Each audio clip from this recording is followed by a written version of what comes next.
예, 반갑습니다. 예, 경산도량에서 주지 소임을 맡고 있는 인철입니다. 어, 오늘 백중 삼재죠? 네, 백중 삼재고, 제가 이렇게 능력이 부족한 가운데서도 본문을 하게 돼서 조금 부끄럽습니다. 오늘 백중 삼재입니다. 백중 삼재인데 일단 백중에 대해서 간단하게 좀 말씀을 드리면 우리 한국에서는 백중이라고 하고 또 백종이라고 해요. 백종보다는 백중이라는 말을 더 많이 쓰죠. 백종은 이 100가지 씨앗, 위에 종자라는 말 쓰잖아요. 종자. 100가지 씨앗이 생기는 그런 날이라고 해서 과일이라든지 야채가 많이 나오는 모양이에요. 과채라 그러죠. 과채. 과일이랑 야채가 많이 나오는데 그 100가지 과일과 그 소채라고 하는데 그런 것들이 씨앗을 갖춤으로 해서 풍성해지는 그런 날이고 모내기가 끝나기도 하죠. 끝나잖아, 그제? 모내기가 끝나기 조금 쉬는 날이라 그래. 호미를 씻는다고 해서 호미를 씻는 날이라는 것도 있어요. 그리고 무섬이 하루 쉬는 날이다. 요즘 주월 근무하는데 옛날에는 무섬이 백중날만 쉬었어요. 백중날만 쉬었어요. 무섬 중에서 농사 잘 짓는 무섬 뽑아가지고 상도 주고 이랬다고. 어쨌든 그 백중이라고 하고 중국에서는요, 중원이라고 해요. 중원. 중국말로 해볼까요? 중국말로 중원이 아니고 중국말로 중위엔. 따라해보세요. 중위엔. 오, 잘한다. 그래요. 중원이라고 해서 이게 무슨 말이냐면은 중국 도교의 문화가 있어요. 도교라는 거 신선되는 문화 아시죠? 신선되는 문화. 중국 도교가 있는데 도교에서 그러니까 그 천상에 하늘나라 뭐 그런 식으로 해서 그 선관이라고 해서 뭐 도사가 1년에 한 번 그 1년에 3번이죠. 상원, 중원, 하원에 이 사람이 착한 일을 하고 있냐 안 하고 있냐 이렇게 보는 거라.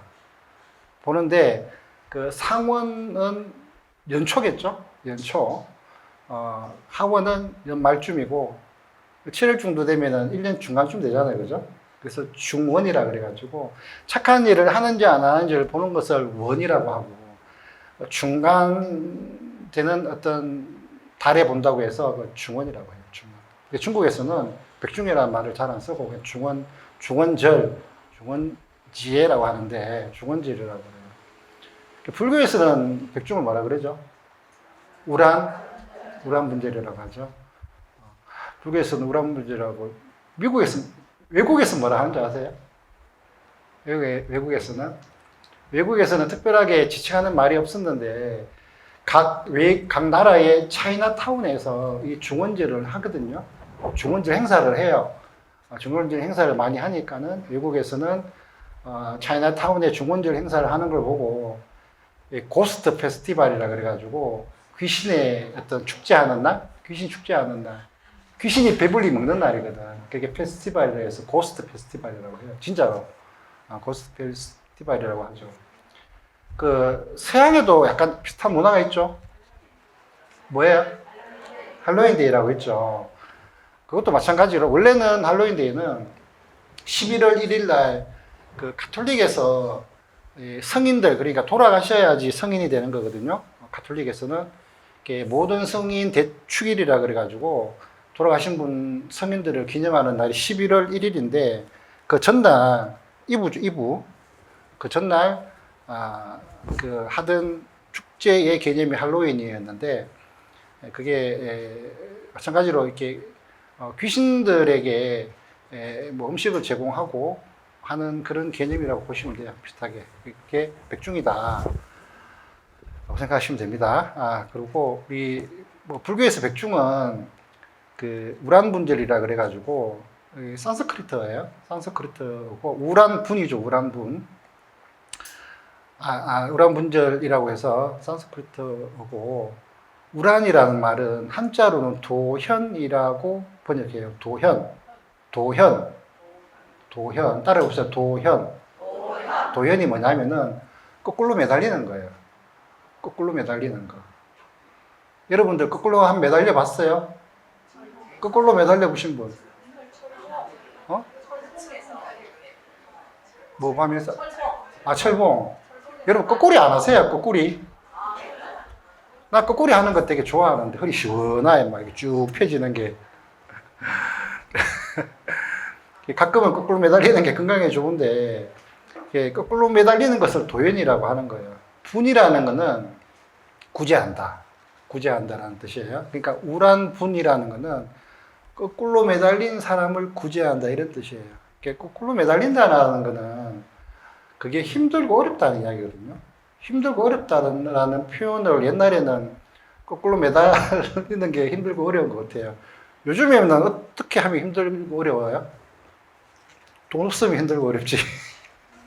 요즘엔 돈 없으면 힘들고 어렵잖아요. 옛날에는 거꾸로 매달리는 사람들, 대체적으로 지옥에 있는 사람들, 그 다음에 삼악도에 있는 사람들, 악이, 이런 존재들을 이야기하는 거죠.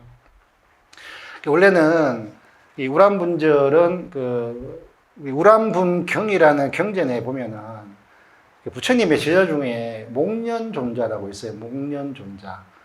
목련존자가 원래 출가하기 전에 아버지가 좀 부자였었어요. 아버지 부자였는데 아버지 이름은 상전장자라고 해서 좀 부자였어요. 대기업, 중소기업 정도로 운영했었어요. 중소기업 운영을 하다가 돌아가셔가지고 유산을 좀 남겼거든요. 유산을 남겼는데 3분의 1은 어머니가 살아계시니까 어머니가 생활을 하셔야 되니까 어머니 생활비로 드리고 3분의 1은 아버지 죄를 지내는데 좀 쓰라 하고 드리고 나머지 3분의 1은 이 목련존자가 출가 전에 장사를 한 모양이에요. 아버지도 사업을 했으니까는 목련존자도 사업을 했겠죠. 그래서 사업을 하기 위해서 사업 자금으로 3분의 1을 가져가서 사업을 하다가 어느 날 딱 집에 돌아오니까 어머니가 아버지한테 받은 재산 3분의 2잖아요. 그죠? 3분의 1을 제대로 잘 안 쓰고 아버지 죄도 안 지내고 이게 건강하게 잘 계시지도 않고 이게 맨날 뭐 나쁜 일만 하셨어. 나쁜 일만 하셔가지고 이 목련존자가 그걸 보고는 너무 속상한 거라.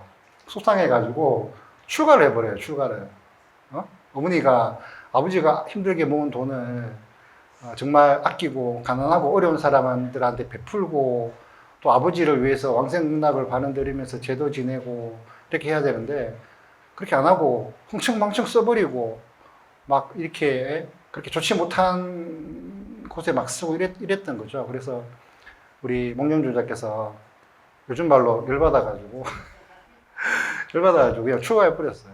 출가해가지고 부처님한테 부처님 제자가 되었죠. 제자가 되어서 처음에는 부처님의 제자가 된 건 아니고 다른 외도의 제자였다가 부처님한테 귀의를 하는데 어쨌든 부처님이 제자가 되고 난 다음에 어머니 생각이 좀 나는 거라. 아무리 출가 제자라 하더라도 어머니 좀 잘 계시는지 안 계시는지 좀 걱정도 되고 그래서 우리 목련존자가 신통제일이거든요. 그래서 신통력이 뛰어나요.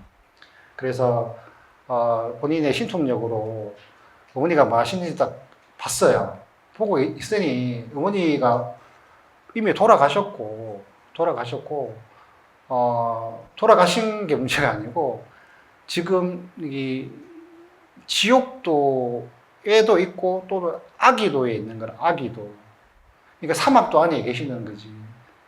그러니까는 사막도 안에서 고통을 받고 있는 거예요. 목구멍이 이 바늘구멍만 하고 몸은 산만해가지고 뭘 먹어도 계속 흙이는 지지만은 뭘 먹어도 제대로 먹지를 못하니 얼마나 괴롭겠냐. 우리 악업으로 인한 과부를 받는 거죠. 그러니까 목련존자가 아무리 추가 수행자를 하더라도 어머니가 이렇게 고통받고 있는 모습을 보니 어떻게 해야 될지 방법을 좀 찾아야 되겠다라는 생각을 했겠죠. 그래가지고 부처님한테 여쭤봐요. 부처님한테 여쭤보니까 부처님 제가 어머니를 좀 구제하고 싶은데 어떻게 해야 됩니까? 이렇게 여쭤보니까 부처님께서 어머니가 죄가 좀 너무 많다. 너무 많아서 너의 신통력만으로는 다 100% 구제가 안 되니, 예, 이렇게 음력으로 7월 15일 보름날 그 그 결제를 마치고 해지하고 그 자자라는 것을 스스로 반성하는 건데 그 자자를 완성하신 아주 청정한 스님들을 모셔서 어머니를 위한 제를 지내고 기도를 해라라는 그런 내용이 이 우랑분경에 나와 있어요. 그래서 그 경전의 어떤 텍스트, 기록을 바탕으로 이렇게 천도제도 지내고 불교의 백중 문화가 이어져 오는 거거든요. 그러면은 거기서 말하는 거는 그 효에 관한 이야기거든요. 효 알죠? 효. 그 오늘의 본문의 제목은 불교의 효예요. 불교의 효. 불교랑 효랑 좀 많이 연관이 있나요? 있어요. 불교가 원래 인도에서 서가모니 부처님을 교주로 해서 이렇게 창시되었잖아요. 창시되어 가지고 중국을 거쳐서 한국으로 왔죠. 근데 중국에서는 그때 당시 유교 사상이라는 게 있었어요. 유교 사상이라고 있어가지고 이 불교가 너무나 좋은 어떤 철학이기도 하고 종교이기도 했지만은 제일 중국 문화와 충돌하는 게 이 중국의 효사상하고 충돌을 많이 해요. 충효라고 해서 중국에서는 중국 유교에서는 너무나 중요한 사상이죠. 왜 그러냐면은 일단은 그 불교는 출가 수행을 하는 거거든요. 출가 수행 맞잖아요. 스님이 되는 거는 출가 수행을 하는 거잖아. 그러면은 일단은 스님이 되면은요. 자기가 세속에서 썼던 성이랑 이름을 버리는 거죠. 성이나 이름을 버리는 거예요. 그게 중국 유교 사상에 있어서는 자기 성을 버린다라는 것은 그거는 불교 중에서도 최고의 불교거든요. 우리가 종중이라는 뭐 그게 있잖아요. 종중. 원래 중국 유교는 종중의 조상들을 모시고 어른들을 모시고 부모님들을 모시고 자손을 놓는 게 유교의 핵심이거든요. 유교의 핵심인데 일단은 출가를 하게 되면은 성하고 이름을 버려야 돼. 그리고 삭발을 하잖아. 삭발을. 신체 발부는 수지 부부다 이런 말 있죠. 그렇게 해서 삭발을 하고 또 결혼을 안 해요. 결혼을 안 하고 애도 안 낳아. 이게 유교의 입장에서 보면은 이렇게 불효막심한 종교나 이 사상이나 문화가 없는 거라. 유교 입장에서 보면. 그래서 불교가 처음에 그 중국에 들어갈 때는 너무나 많은 반대가 있었어요. 반대가 있어가지고 이거를 불교가 중국화됩니다. 중국화돼서 이 유교의 효문화가 좀 강조되는 그런 불교 경전이 많이 찬술되는데 그게 그 중에 하나가 뭐냐면은 오늘 이야기할 이 부모 언중경이라는 그런 내용이거든요. 부모 언중경이라고 들어보셨어요? 네, 부모 언중경이고 부모 언중경은 뭐 핵심은 부모님을 공경하라 이런 내용인데 부모님을 공경하는 이런 것들이 인도에는 원래 그런 문화가 없었나? 그런 문화가 많이 없어서 출가를 하느냐? 그건 아니고 인도에도 아주 부모님을 공경해야 된다라는 문화가 아주 많이 있죠. 많이 있는데 그 기독교에도 부모님을 공경하라는 게 아주 중요한 내용이에요. 여러분들 십계명이라고 들어보셨어요? 십계명? 그러니까 십계명 중에 십계명이 10개, 그러니까 10가지 계율인데 1에서 4번까지는 신하고 인간 간의 관계고 5에서 10까지는 인간과의 인간 간의 관계거든요. 그 인간하고 인간 간의 관계에 있어서 제일 중요한 게 뭐냐면은 그 5번이 뭐냐면 부모를 공경하라. 6번이 살인을 하지 말아라는 거거든요. 십계명에서. 그러니까 살인을 하는 것보다 부모를 공경하는 게 더 중요하다는 얘기죠. 그러니까 기독교에서도 부모를 공경하는 것을 아주 중요하게 생각을 했다. 그런 말씀을 드리고 그래서 여러 가지 경전들이 창술이 됩니다. 대표적으로 부모님과 관계된 경전들을 그 효와 관계되는 경전들이 어떤 것들이 있냐면요. 우란 분경, 지금 효행 경전이라고 하는데, 그 대표적으로 지금 제가 말씀드리고 있는 그 우란 분체의 어떤 기본이 되는 경전인 우란 분경이 있고, 목련경이라고 있어요. 목련경. 목련 종자가 자기 어머니가 계시는 지옥을 막 다니면서 그 지옥의 형태에 대해서 이야기하는 순례의 기거든요. 목련경 들어보셨어요? 목련경에 경전이 있고, 그 다음에 지장보살 본원경이라고 해서, 지장보살 본원경도 우리 부처님이 마야부인을 위해서 설한 경전이거든요. 지장보살 본원경도 그렇기 때문에 우리나라의 대표적인 이 효행 경전은 우람분경, 목련경, 그 다음에 부모원중경 또는 지장보살 본원경 등이 있다. 이런 내용을 좀 말씀을 드립니다. 그 부모원중경은 이게 좀 중국에서 만들어졌다라는 이야기가 많아요. 그러니까 제가 앞서 말씀드린 바와 같이 불교가 중국 유교 문화, 특히 효문화랑 충돌하면서 어떻게 하면은 중국에서도 불교를 충돌 없이 받아들일 수 있게 할 수 있을까라는 생각으로 이 효를 강조하게 된 어떤 경전이죠. 부모 원중경은 우리가 스님들이 아침에 새벽이죠, 새벽에 종송을 해요, 종송.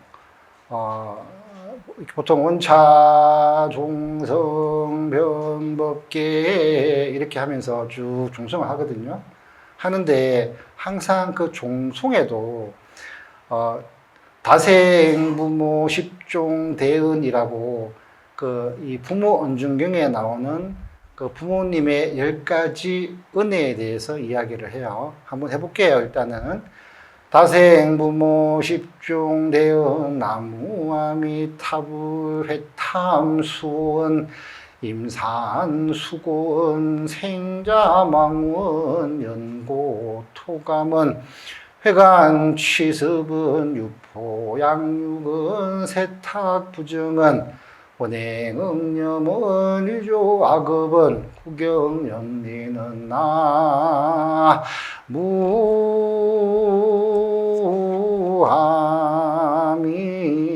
나무아미타불 이렇게 해요. 따라해야지. 센스가 없네. 그렇게 하거든요. 그러니까 우리 스님들도 매일 새벽에 이 아침 종송을 통해서 부모 언중경에 있는 부모님의 10가지 은혜를 이야기를 하는 거예요. 그거를 부모 10대 은이라고 하거든요. 부모님이 10가지 은혜가 어떤 게 있을까? 이렇게 제가 한번 보면은, 여기 나오는 내용하고 똑같죠. 한자어로는 회탐수은, 임산수고 이렇게 쭉 나오는데, 10가지 은혜가, 우리가 일단은 10달 동안 우리 태중에 우리를 이렇게 품고 이렇게 키워주신 은혜지. 그러니까, 태아가 되어서 이렇게 10달 동안 우리 어머니 뱃속에 있잖아요. 그 내용이 또 부모 언중경에는 아주 상세하게 나와요. 상세하게 나오는데 10달 동안 어떤 모습으로 있는지가 제가 간단하게 설명을 드리면은 우리가 10개월이 있잖아요. 10개월이 있는데 첫째는 이슬과 같아. 이슬과 같아. 그러니까는 1개월째는 이슬과 같아. 그러니까 이게 요즘 의학적으로 착상이 되고 난 다음에 1개월 요 정도 되겠죠. 이슬과 같다는 표현이 있는데 그게 무슨 말이냐면은 이슬은 금방 없어지잖아. 그러니까 예전에는 착상이 되고 난 다음에 이렇게 없어지는 경우도 요즘에도 임신이 됐는데 좀 임신이 또 안 되고 하는 경우가 있더라고. 그게 아침 이슬처럼 쉽게 없어지는 그 개월수가 첫째 개월이 뭐예요? 안 나봤었어요? 나봤죠? 둘째는 뭐냐면은 땅에 쏟아진 우유와 같대요. 이게 무슨 경전에 나오는 내용이에요. 땅에 쏟아지는 우유가 같다는데 이게 뭐냐면은 내가 생각하기에는 그 어떤 그 점도라 그러나 점도? 밀도라 그러나 점도라 그러나 왜 약간 그런 어떤 느낌 있잖아요. 그러니까 우유가 원래 조금 뻑뻑하잖아요. 뻑뻑한데 그게 땅에 쏟아진 우유니까는 이 점도가 그렇게 강하게 있는 상태는 아닌 것 같아요. 3개월이 뭐냐면은 엉킨 핏덩어리라 그러거든요. 우리 핏덩어리 엉키면은 약간 이렇게, 근데 이게 해부학적으로 이게 사실 맞는 이야기거든요. 세부학적으로 맞는 이야기고, 4개월째 되면은, 사람의 모습이 비슷하게 이루어지고 있다고 이렇게 나와요. 거기 경전에 나오는 내용이에요.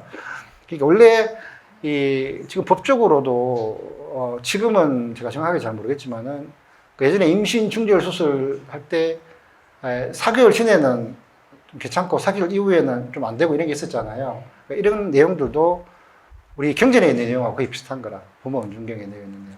5개월째는 오포라 그래가지고 머리랑 두 팔하고 무릎이 나오는 거라. 뭐 그렇게 해서 뭐 6개월째는 눈, 코, 입이 나오고 이렇게 쭉 일단은 부모님이 이 태중에 자기 자식을 품고 있는 이 은혜를 우리가 잊어서는 안 된다. 이런 내용이 나오고 둘째는 낳으실 때 고생하신 은혜. 그러니까 이거 뭐 출산의 고통이겠죠. 출산의 고통. 근데 예전에는 다 이렇게 잘못만 하잖아요. 얼마나 고통스럽습니까?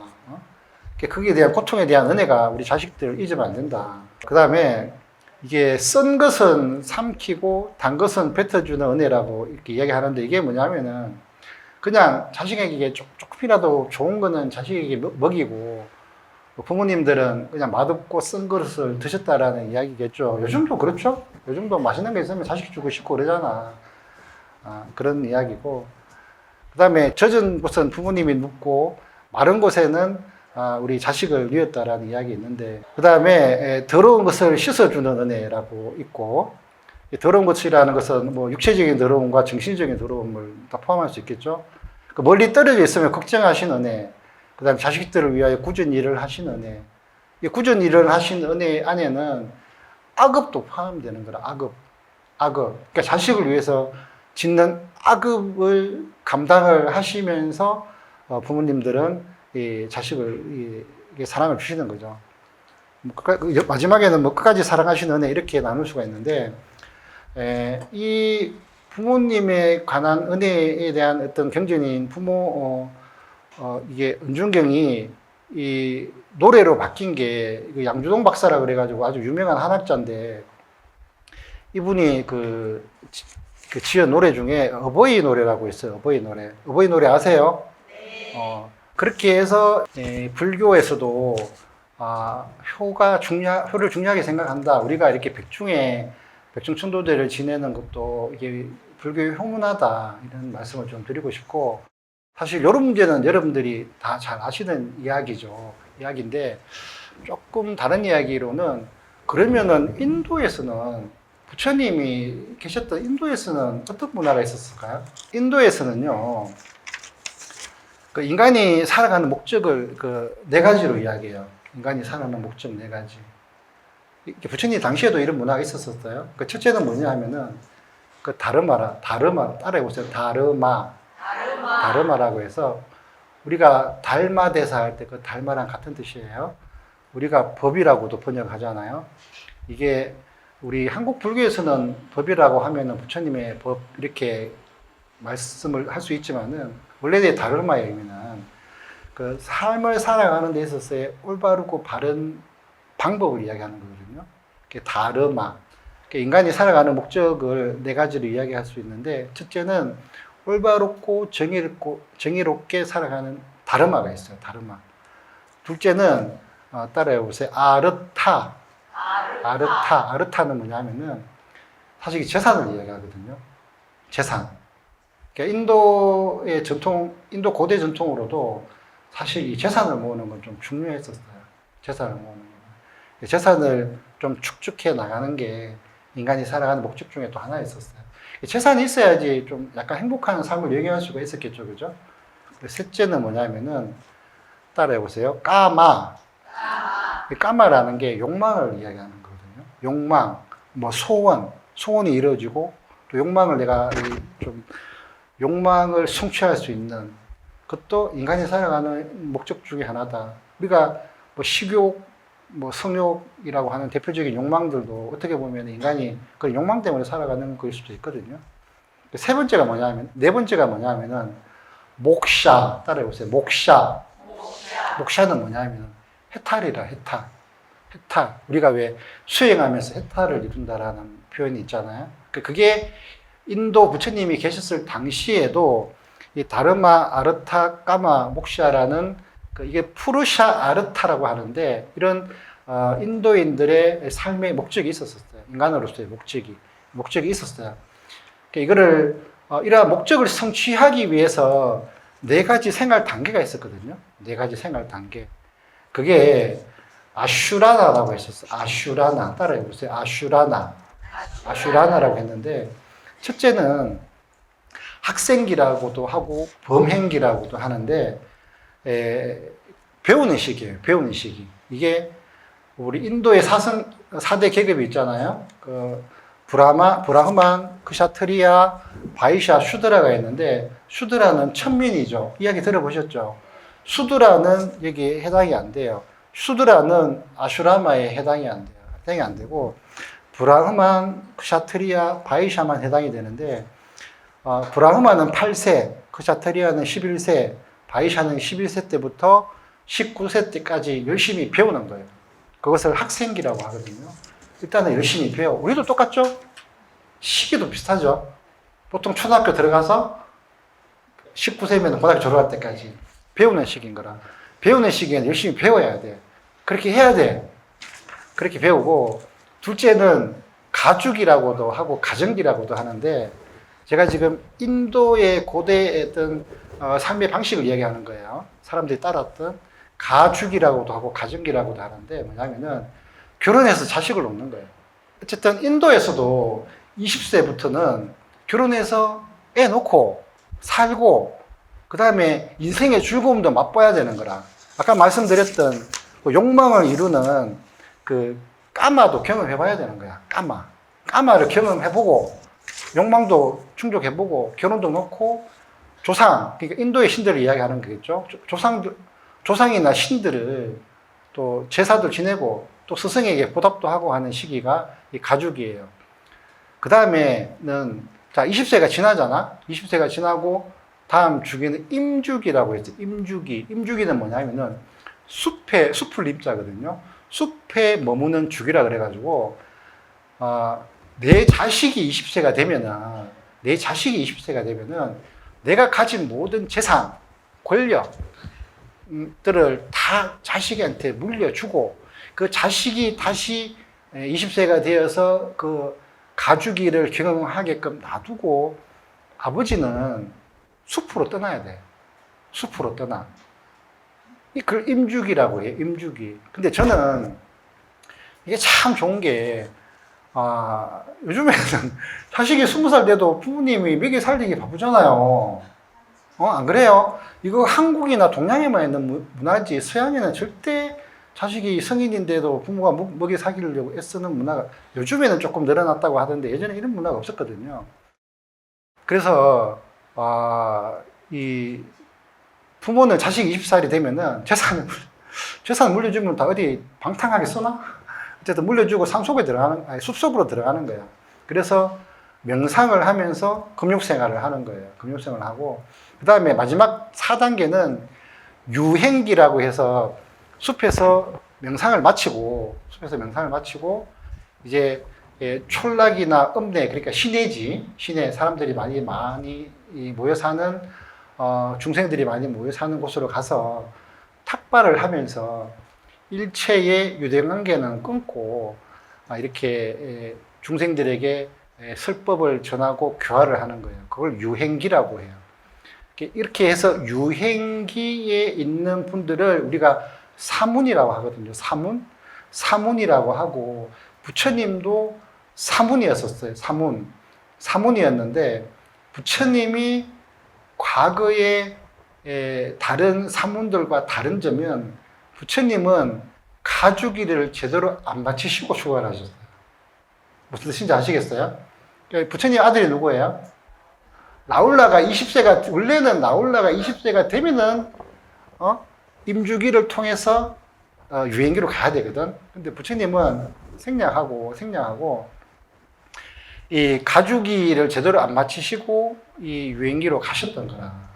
이게 인도 당시에는 이 다르마, 그러니까 이 인도인들이 지켜야 될 고유한 전통을 파격적으로 좀 깬 거거든요. 파격적으로 깬 거고, 인도 고유 전통에는 그런 것들이 있어요.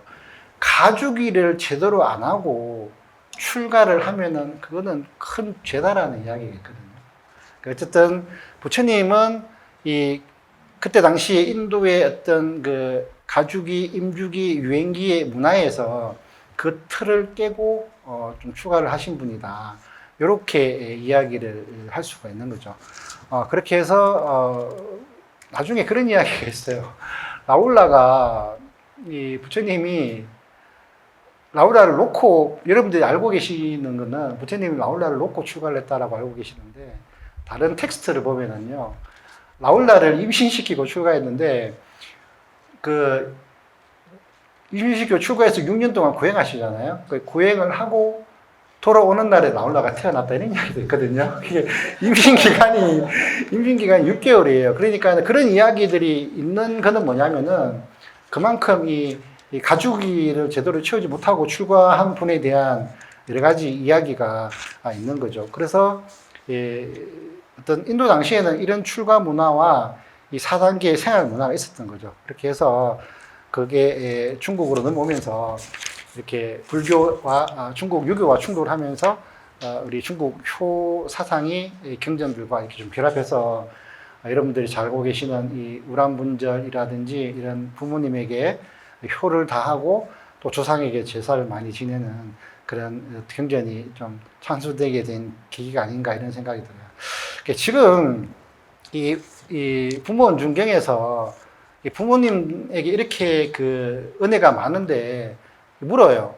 우리 아난이 부모 은중경은 부처님과 아난 존자의 대화거든요. 그 아난이 이렇게 큰 은혜를 어떻게 하면은 부처님, 우리가 부모님에게 갚을 수 있습니까? 이렇게 물어요. 오늘의 주제의 핵심이겠죠. 부모님이 이야기를 했는 게 뭐냐면은, 이 부모 은중경에 나오는 내용으로만 딱 이야기를 하자면은, 이 부모 은중경을 쓰고, 독송하고, 또 자신의, 부모님을 위해서 자신의 죄를 뉘우치고, 부모님을 위해서 삼보에 공양하고, 여러분들이 이렇게 백중대 청도제를 지내고, 또 이렇게 공양물을 올려서 이렇게 하는 것도 다 부모님을 위해서 하는 거죠.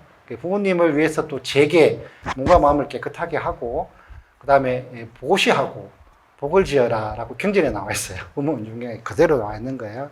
그 다음에 중요한 게 뭐냐면은, 부모를 위해 경전을 펴라라는 이야기가 있거든요.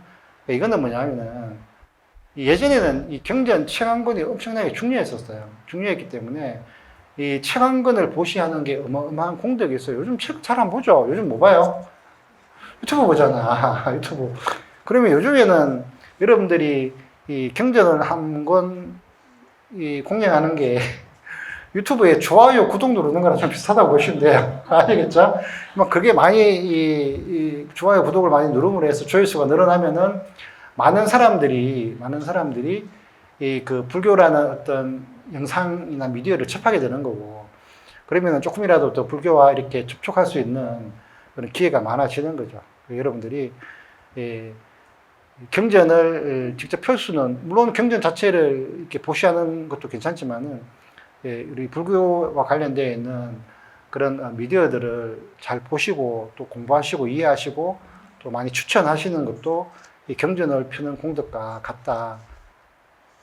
여기서 또 우리 큰 스님의 유튜브, 한국불교대학 유튜브 많이 구독, 좋아요 하시면 좋겠죠? 네. 요즘에 자식이 부모에게 호도하는 게 뭐 어떤 게 있을까요? 요즘에. 제가 자식으로서 또 부모에게 호도하는 거는, 첫째는 그냥 지은 지대로 잘 살아야 돼. 부모에게 걱정만 안 끼치는 것도 효도라. 부모는 자식에게 바라는 게 없어요. 바라는 게 없고, 그냥 네 한 몸, 내한테 걱정 안 끼치고, 집 접해가지고 돈 빌려달라 소리 안 하면은 고마운 거라. 대출이 보증 써달라 소리 안 하고, 그것만 하는 것도 고마운 거니까는 내한테 뭐 하나 보태줄 필요도 없이, 노령연금 받고 살면 되니까, 그냥 니대로만 잘 살아라. 내한테 걱정 끼치지 말고. 그게 좀 효도라고 생각하거든요. 그래서 요즘에 출가하는 게 나쁘지 않아요. 출가하면은 부모에게 걱정을 안 끼쳐요. 왜냐? 쥐가 알아서 먹고 살거든.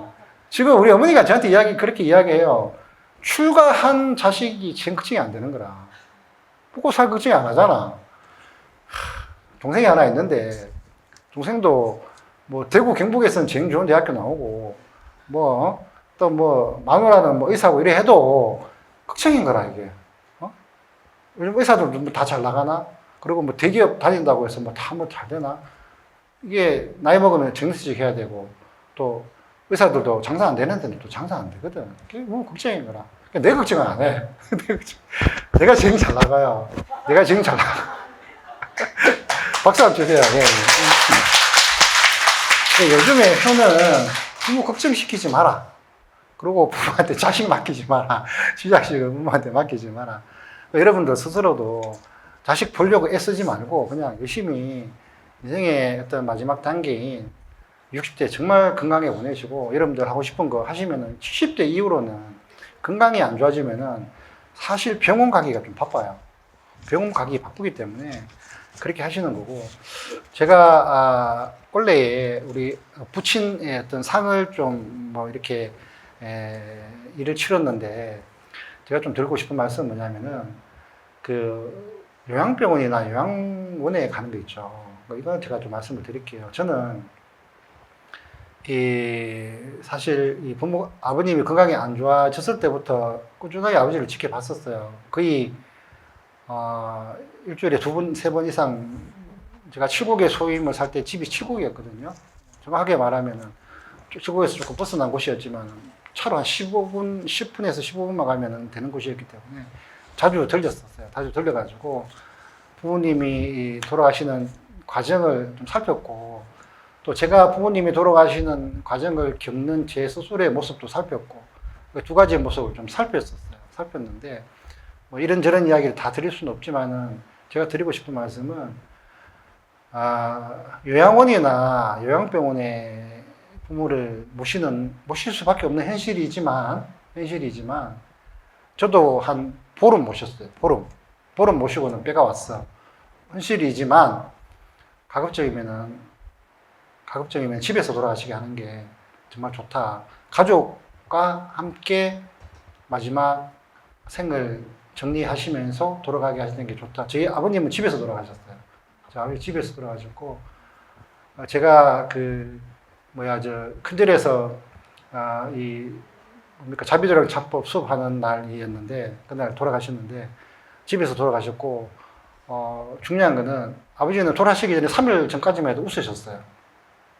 아셨어요? 동생이 와가지고 조금 상태가 안 좋아가지고 뭐 이런저런 농담도 하고 하니까 막 웃고 하셨거든요. 돌아가시기 전에 일단 내 입장에서는 돌아가시기 전까지 나무아미 타불 관세음보살을 하든 아니면은 입정에 들어가든지 간에 자기 정신을 가지고 돌아가시는 게 좋아요. 물론 돌아가시는 그 순간까지 나무아미 탑을 하기 힘들지만은 최소한 3, 4일, 일주일 전까지 자기 의식을 가지고 계시는 게 좋다. 돌아가시기 전에는 가족이 좀 있었으면 좋겠다. 이런 말씀을 제가 경험을 통해서 좀 말씀을 드립니다. 여러분들, 잘 죽는 방법 좀 설명드리겠습니다. 잘 죽는 방법은, 인도 전통으로는 잘 죽는 방법은 자기 죽음을 자기가 아는 거예요. 자기 죽음을. 그래서 인도에서는 겐지스 강으로 가는 거거든요. 사람이 죽을 때 되면은 겐지스 강으로 가요. 아픈 몸을 이끌고서라도 가요. 그러니까 자기 죽음을 자기가 아는 게 고대 인도 전통으로는 가장 잘 죽는 방법이에요. 부처님께서 돌아가신 거를 당신도 아셨거든. 여러분들이 내가 죽는 것을 내가 아는 거 되게 중요하다. 그래서 여러분들이 이렇게 늘 이 죽음과 내가 함께 있다라는 것을 이런 천도제라든지 뭐 제사라든지 그런 것들을 통해 늘 내가 죽음과 함께 있다라는 것을 알고 또 내가 언젠가는 나도 죽는다는 것을 잊어버리면 안 돼요. 천년만년 살 것처럼 살지만은 그렇게 많이 남지 않았기 때문에 나도 언젠가는 죽기 때문에 내가 언제쯤 죽을 거라는 것을 느낄 정도로 마음을 잘 챙기고 수행도 하셔서 그래도 여러분들 스스로도 잘 이렇게 요즘 웨일 다잉이라고 하잖아요. 잘 죽는 방법에 대해서 고민하시고 그게 결국은 자식들을 위한 길이기도 하거든요. 그렇게 해서 늘 이 수행과 마음 챙김과 경전 공부와 기도를 통해서 죽을 때까지 정신 바짝 차리시고